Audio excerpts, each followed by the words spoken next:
everyone, and welcome. I'm Morgan Giss-McDonald, founder and CEO of Paper Raven Books, and I have with us today author Libby Parker, who is just releasing her book, Permission to Eat. Libby, thank you so much for being here with us. What a beautiful book. I love the cover of your book. It's amazing. Thank you so much. I love how the cover turned out too, and we'll talk about that, I'm sure.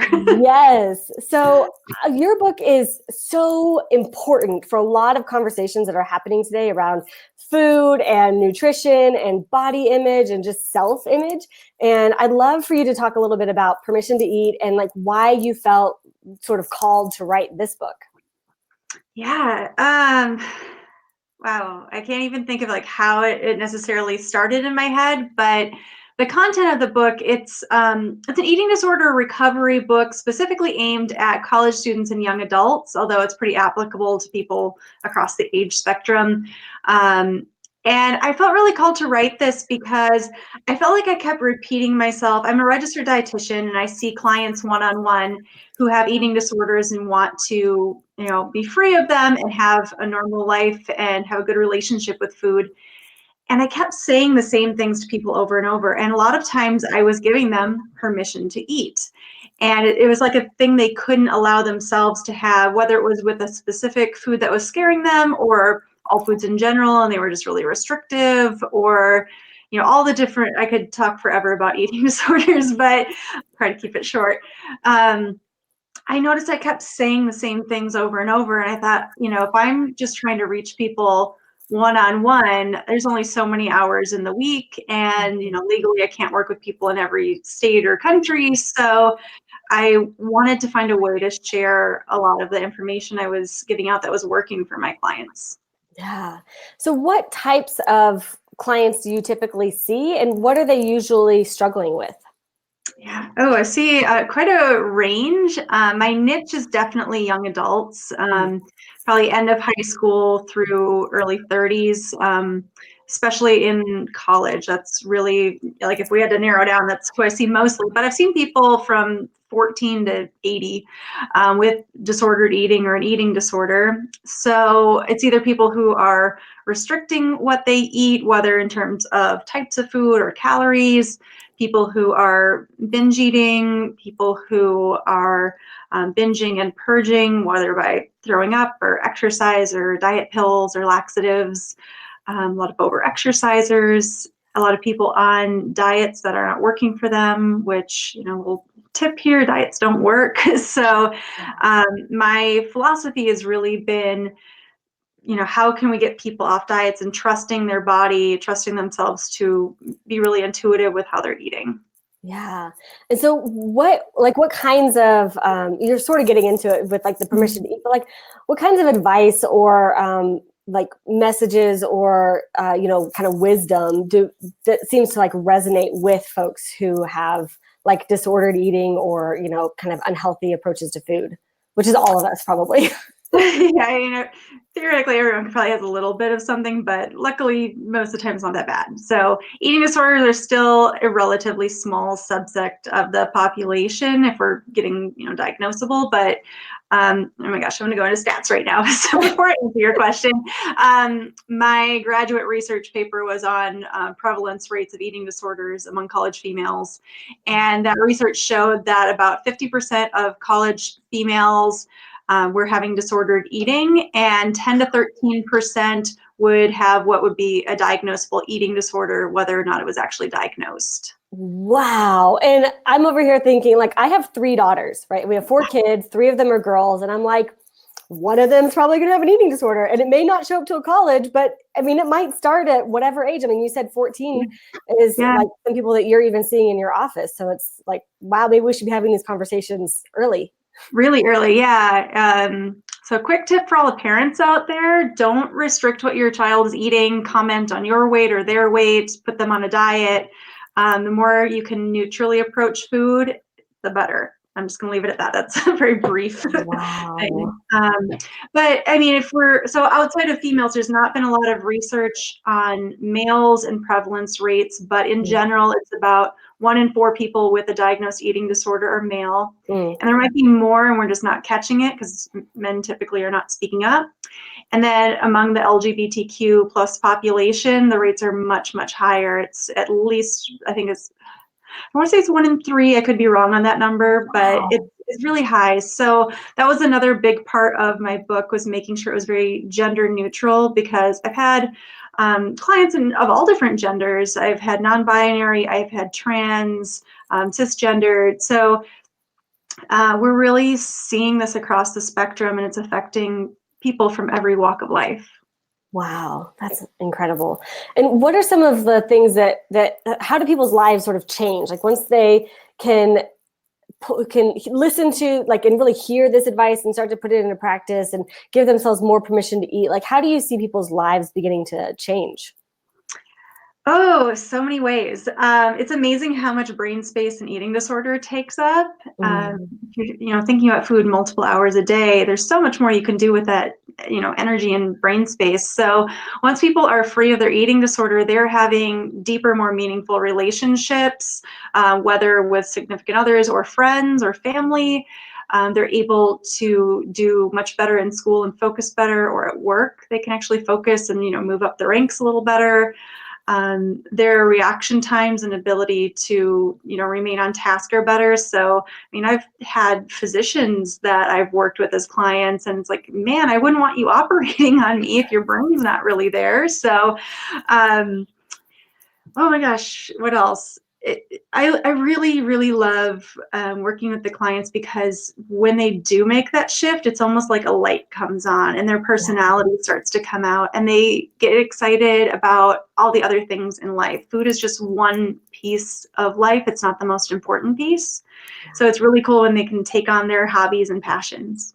Yeah, and you said something that really kind of stuck with me, that when we are so focused on what we're eating, we're spending hours a day thinking about, what am I going to eat? What did I already eat? Feeling guilty about what I may or may not have eaten, exercising to get, to relieve that guilt. And it's just like, Yeah. yeah, that really is a lot of time and energy. And I can imagine it would be completely life-changing just to kind of like let go of that. Oh yeah, and even the social aspect of not freaking out about going to an event because there's going to be food there. And so they're actually, getting to be social again. And, I can hang out with my friends instead of feeling obligated to go to the gym, even though I already went this morning and stuff like that. It's Yeah. crazy. Wow. Such important work. Guys, Libby's book is free today. This is for launch week. We're offering you can get an ebook, a copy of the book for free today. Just go to paperravenbooks.com/permission to eat. It's linked up in the description here of this video. I'll also drop it in the comments a little bit later.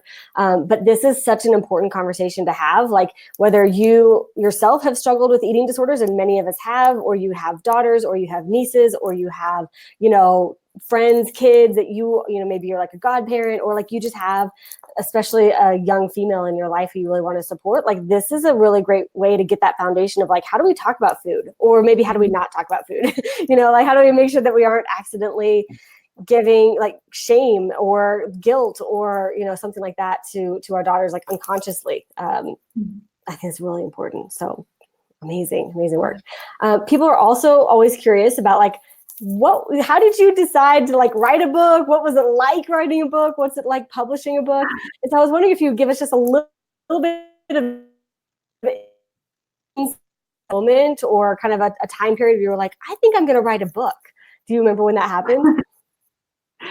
Yeah, it was really recently, actually. Wow. So I've wanted to write a book in general for a long time, but I actually started writing a very different book about 2 years ago, and I plan to pick that back up. I was writing a novel, Nice. and so I want to get back to that at some point. I still really want to work on that. But last year, it was probably last summer. So I've had my private practice for 7 years now, and I've created a lot of content. And I believe it's going to sound like a big promotion for Paper Raven Books. I love Paper Raven Books, but it's like, they didn't pay me to do this. I feel bad. But I follow Morgan and Paper Raven Books because I was in some webinar and was, really liked what she had to say. And I got I think it was like a Facebook ad or something, or email that was saying that they were going to have these writing coaching groups coming up. And I'm like, okay, like I want to get a book done. I don't know if this is the right time or not. And then right around that same time, I was laid off from my main job. And yeah, so all of a sudden I had all this free time. And well, I was trying to, build up my practice because I wasn't sure if I was going to be able to get that job back. So I wasn't like searching for other jobs really. Then I'm like, okay, I guess this is good timing. So I signed up to work with a writing coach through Paper Raven. And I worked with Lawrence, who was incredible. He was like the best part of this whole process. Lawrence was amazing. And I had all of these transcripts from videos I had made about eating disorders and some other writings and thoughts that I had been collecting. And it was over 20,000 words. I think it was like 22,000 words. And it was just like paragraphs of stuff, and there's no rhyme or reason to it. And Lawrence helped me put that into some semblance of an order. And he's like, these ideas go together and these ideas go together. And over the course of about a month, we came up with a basic structure for what became Permission to Eat. And I didn't really know what I was going to be writing about when I started this. I was just like, I have all this stuff and let's do something with it. So from there, we were able to kind of outline what the chapters were going to be and figure out what I needed to cut and where I needed to fill more in. And as I filled that in, I was like, okay, well, before they can learn this, they need to learn this. And so, we're adding to it. So that was how we started the structure. So I officially started writing this book last October. It was a very quick process compared to what I hear most people do. Yeah. You did have some accountability. You had someone to show up to every single week and be like, okay, what have you done this week? It's like, oh, I better have done something. It makes a big difference. And yet it didn't feel like I was really pressured, instead of, I always hear about, writing on a deadline for a publisher or something. I didn't feel like I had a deadline, but I did have accountability, which was extremely helpful. So I had time, I had accountability, and I would, most of my writing process actually happened at one specific coffee shop. I would go 2 to 4 days a week for 2 to 3 hours at a time. And I would go with the intent of I'm going to write until I can't write anymore.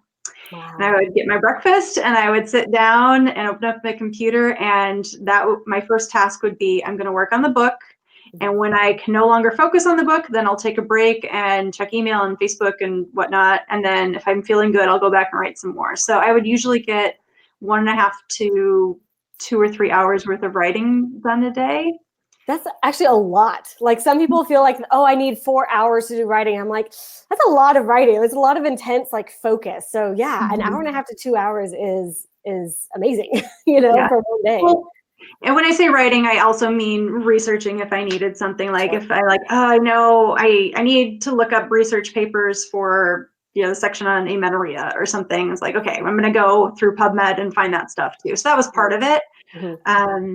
But I mean, it was very focused work. And I'm not the kind of person that could write in 15-minute segments or something like some people. Yeah, especially because you were starting with all that content. And as you said, sort of reorganizing. And I love that you brought up that you had these transcriptions and then they were kind of a mess. And then you have to go back and sort of reorganize them. Because I do talk to, especially in the entrepreneurial world, we have podcasts, we have blogs, we have all these other places where we've created content. And so in our minds, we're thinking, well, I've already said everything that I want to say. I'm just going to print everything out and or put it all in a Word document and hand it to someone and they can make my book. And it's like, well, the way we organize thoughts when we're blogging is a little bit different than the way we organize thoughts when we're writing a book that has a central theme, right? So, so I think that is really helpful for people to hear from your perspective of okay, how do you take 20,000 words of transcripts from all these different places where you've created content, and it's oh, right, that's a starting point, but you still ended up writing from October to, did you finish in January or February, something like that? I think, end of January, beginning of February, I was done with the first draft. Yeah, and then Lawrence took another go through it, and then I think there was another round of revisions. And then when you Mm-hmm. brought it in for publishing, we were able to start straight with copy editing because you had done so much of that developmental work with Lawrence already. And it's like, okay, this is solid. This is ready to go into copy editing. And then it wasn't just you and like a writing coach. It was like you and a whole like team. Yeah. And that can be a totally different experience because it's like, okay, now I've got like, you know, an editor that I've never worked with before, and we're trying to do a cover design, and we're like putting together all of these pieces. What was that part of the process like for you? Initially very overwhelming because I've never published a book before. It was all very brand new. And yeah, all of a sudden there was all these names and people contacting me. But as of a couple of weeks ago, I got very comfortable with who I needed to contact about what, and it was nice having kind of one person project managing the whole process. And I several times throughout the process of working with the whole team, I was like, man, I'm so glad I wouldn't try to find all these people on my own because I'd still be searching for them right now.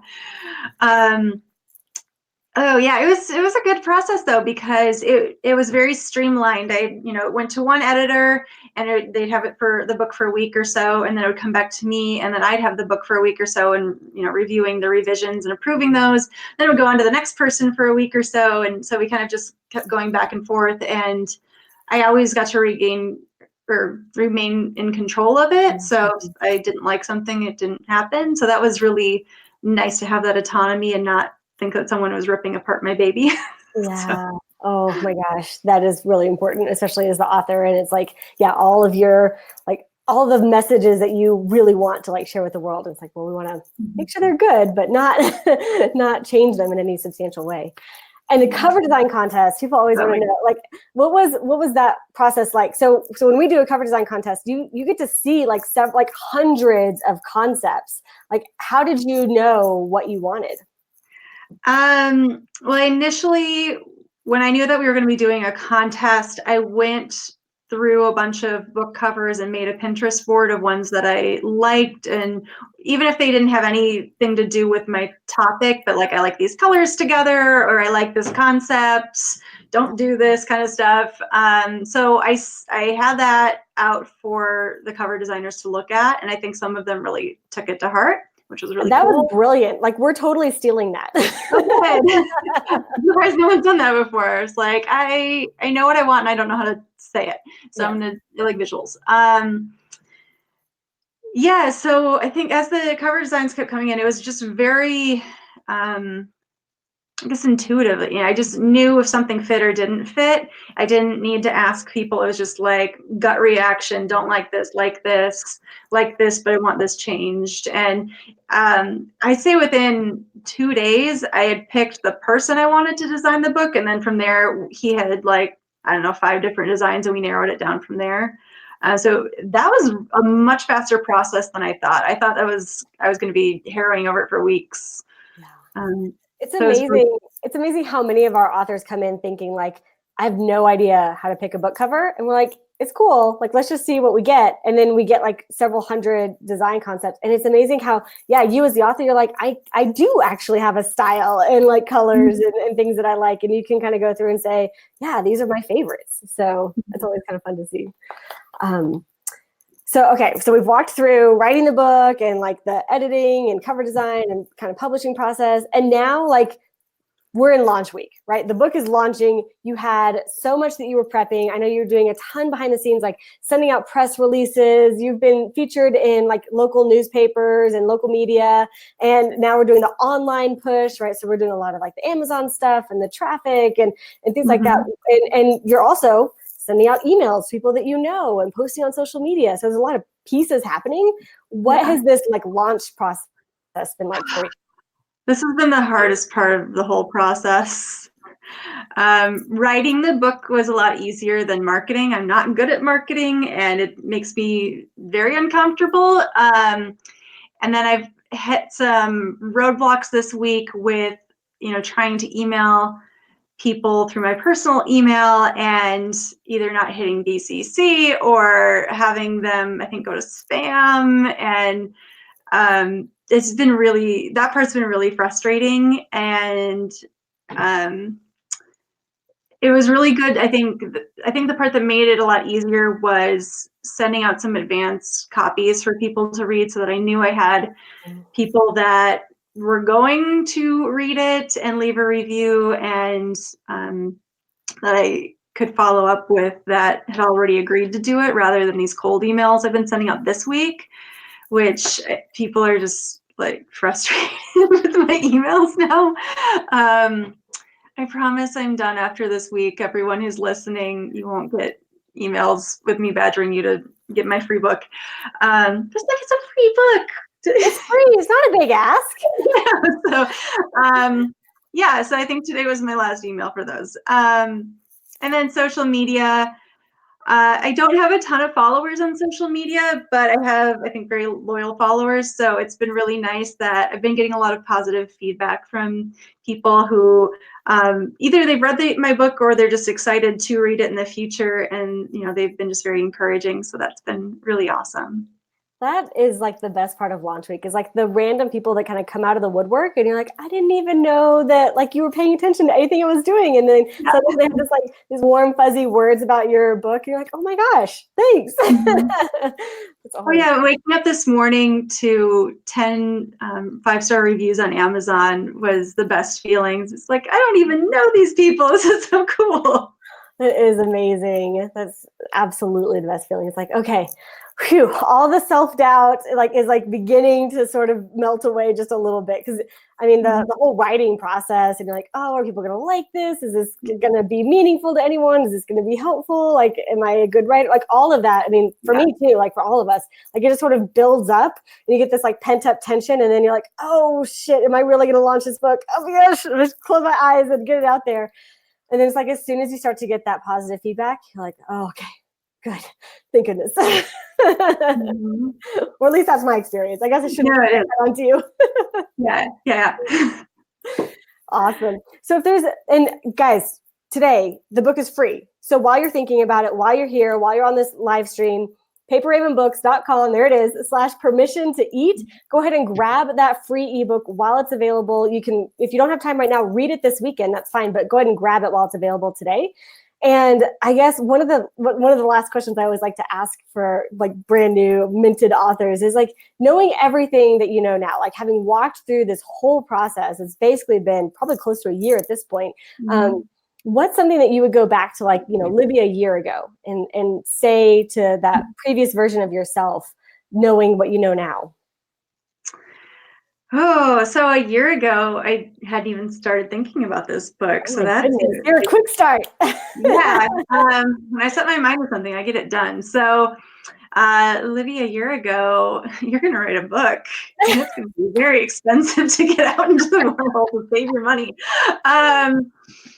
But it's been such a great process. Like this feels like so much more of accomplishment than even like finishing my master's degree, even though that was theoretically more work. No, it was more work. Like it was more fun to write a book, because it wasn't like someone forcing you to read some dry stuff. I mean, I did read a lot of journal articles.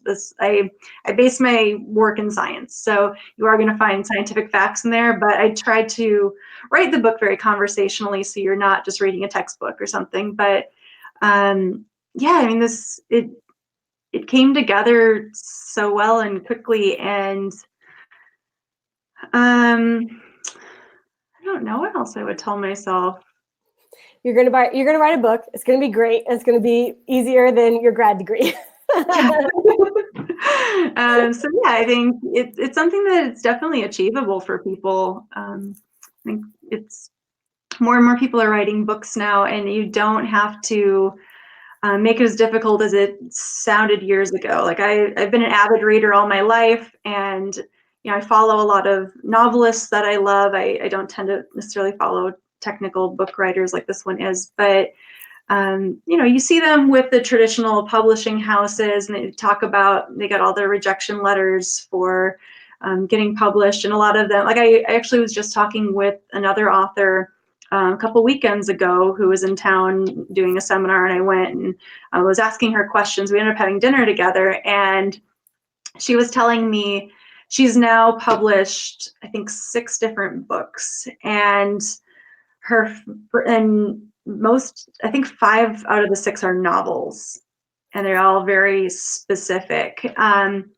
But she didn't even want to try to approach a traditional publisher with her first book. And so she actually, I think she got like a printing press in her garage or something crazy. Like she fully self-published her books initially. And then once she had like 2 of them out, and then a publishing company picked her up, and she actually said that she wasn't going to work with them again. And not because she didn't like it, but it was just easier to do it on her own. So she's going to continue to self-publish her next, if she writes another book. So that was interesting to hear, because I was like, oh, it sounds so much easier to just, have a publishing company pick it up and, have them do everything. And it's like, oh yeah, you lose a lot doing it that way. So it's been a cool process to just stay in charge of the book. Yeah, absolutely. And I really feel like this is just the beginning. I mean, you and I were talking yesterday about like how this is so, like, this whole conversation is so impactful for any of us who have either kids, nieces, nephews. I mean, there are boys who struggle with permission to eat as well. But it's like, if we can start to have these conversations with each other, like to know how to have these conversations, to be aware of like how our kids and their friends might be talking about food. It's like, this can give us a really great way to either help our kids who are currently struggling with an eating disorder, or just prevent it altogether and just give them a healthy lifestyle where they have a good relationship with food and they're not wasting 3 or 4 hours a day thinking about food. It's like, this is so timely in our culture that's currently obsessed with what to eat, what not to eat. Am I gaining weight? Am I losing weight? Like, we're obsessed with this. And it's like, we're wasting a lot of time and energy and money unnecessarily worried about this. And what if we just really and truly were able to have these kinds of conversations that were, about eating and eating well and eating for nutrition and eating for just a healthy life. And I think that's just so, so important. So yeah, you guys, if you have someone in your life and you want to have this kind of conversation around healthy food, and like, this is the book to get you started. This is the book to start that conversation with someone in your life, or maybe it's yourself too. This is the book that's going to open up that conversation. So grab it while it's free today. And Libby, any other thoughts that you want to make sure that people hear if they are thinking about this book and maybe someone in their lives? Yeah, if it's okay, I want to just say a little bit of what's in the book, because it's a big topic. But permission to eat is not, just like, here's what eating disorders are, because you can find that in a lot of different places. It's really kind of a step-by-step guide of working yourself out of an eating disorder through a lot of different ways. So I start out with kind of assessing, like, are you struggling with food, without giving, clinical definitions, because again, every book has that. So I wanted to make it very different. And then I walk you through how to make a healthy meal plan without actually planning things. And it's not, it's not a diet plan. There's no portion sizes listed or anything. It's just, here's different nutrients that we need to be getting through the day and foods that contain them. And then it goes into sections on body positivity and being able to love and accept yourself as you are. And I do, take in special notes for people who are often misgendered or, born in the wrong body. So you can still appreciate what your body does for you, even if you don't, feel correct in it. And then talking about really ways to stop specific behaviors. So whether you're binging, you're purging, you're chewing and spitting, restricting, counting calories. I talk about different ways to stop doing those based on what has worked with my clients, and not just one client, like lots of clients that have used these. And then how to work with professional providers, so doctors, therapists, dietitians, psychiatrists. What kind of things do you need to tell them? What do you expect going into sessions with them? And then all the different amazing things your body is doing for you. So I made this book to be really positive, but to give you kind of the hard facts, and made it really relevant to today. So we're talking about apps and fitness trackers. We're talking about athletes with eating disorders, eating in the dining hall at college. So it's really hitting on things that are happening in modern life. That's amazing. Well, what a gift to the world. Thank you so much, Libby. And this is just the beginning, I'm sure. I can't wait to see all the amazing things that are going to start to emerge for you just off the back of this book, off the back of your message.